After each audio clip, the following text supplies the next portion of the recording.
talk to you all about the grandest and the greatest ayah in the Noble Quran. Our Maker, the Almighty, He states in Surah Al-Baqarah, أعوذ بالله من الشيطان الرجيم الله لا إله إلا هو الحي القيوم لا تأخذه سنة ولا نوم له ما في السماوات وما في الأرض من ذا الذي يشفع عنده إلا بإذنه يعلم ما بين أيديهم وما خلفهم ولا يحيطون بشيء من علمه إلا بما شاء وسع كرسيه السماوات والأرض ولا يؤوده حفظهما وهو العلي العظيم. Subhanallah. What a powerful ayah. And interestingly, there is an authentic narration that has been reported to us, and this particular narration has been reported by Abu Hurayrah radiallahu anhu. And the narration goes along the lines of these words, that once some wealth had come in that needed to be distributed in charity. And the Prophet sallallahu alaihi wasallam, he puts Abu Hurayrah radiallahu anhu in charge of this wealth. Now what happens, night falls, Abu Hurayrah radiallahu anhu, who is in charge of this wealth, there must have been a lot of things, he was looking after these things. And then suddenly he notices a man pilfering away from the wealth. He runs up to him and he catches him and he tells him, I am going to produce you in front of the Prophet ﷺ because you are stealing. Now the man, he starts, giving out all kinds of pitiful stories. He puts up a big drama, saying, I'm so poor, I have kids to feed, and it's dire poverty that drove me to do this. Please, let me go. I will not do this again. So Abu Hurayrah radiallahu anhu, who was a soft-hearted individual, he feels sorry for the man and he lets him go. Now morning comes. Abu Hurayrah radiallahu anhu, he meets the Prophet sallallahu alaihi wasallam.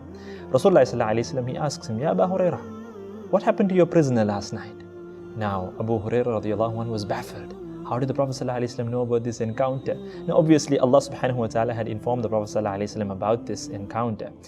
And then Abu Hurayrah radiallahu anhu, he mentions the entire story to the Prophet sallallahu alaihi wasallam. Rasulullah sallallahu alaihi wasallam then tells him, Ya Abu Hurayrah, he's going to come tonight as well. Subhanallah.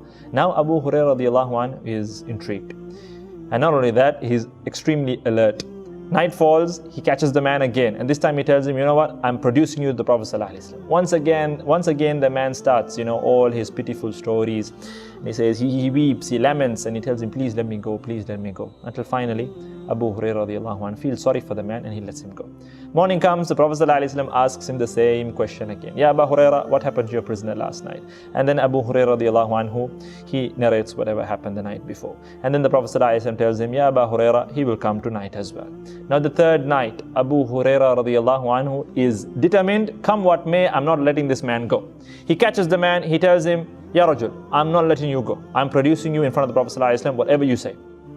Now the man, he knows that Abu Hurayrah radiallahu anhu is determined not to let him go. So he tells him, Ya Abu Hurayrah, what if I were to teach you something worthwhile? Will you let me go?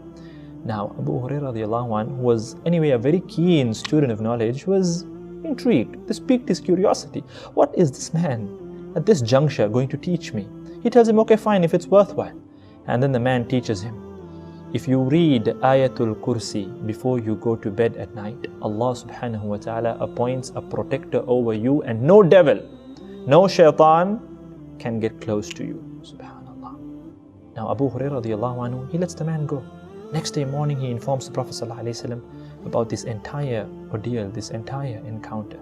And you know what the Prophet sallallahu alaihi wasallam says? He says, Ya Abu Hurayrah, that man is generally a liar. He's generally a liar. He never speaks the truth, but this time he has spoken the truth. And then he goes on to inform him that he was none other than Shaythaan himself. Allahu Akbar. Shaythaan in the guise of a human being. And it was from the will of Allah subhanahu wa ta'ala that he should teach Such a powerful thing. And now see, we're not believing the words of Shaythaan here. The Prophet ﷺ acknowledges what Shaythaan said. Therefore, it is true. And it is a powerful form of protection. You read Ayatul Kursi before going to sleep, Allah appoints a protector over you, and no devil, no Shaythaan can think of even getting close to you. Allahu Akbar. Such a powerful ayah. After every single prayer, make it part of your adhkar. Obviously, it is from the adhkar sabahi wal masa, the adhkar that you read in the morning and in the evening. Where you read Ayatul Kursi, it is, like you donning armor to protect yourself from the attacks of the devil. It offers this aura of protection around you. You are protected by Allah subhanahu wa ta'ala. Therefore, my dear brothers and sisters in Islam, you must take hold of this ayah. Study about the ayah. Go into the tafsir of the ayah. You're going to be blown away by the might and the power of this ayah. It talks about Allah subhanahu wa ta'ala. And likewise, make sure that you read this ayah often. Whenever you feel scared, whenever there is fear involved, read this ayah, and Allah subhanahu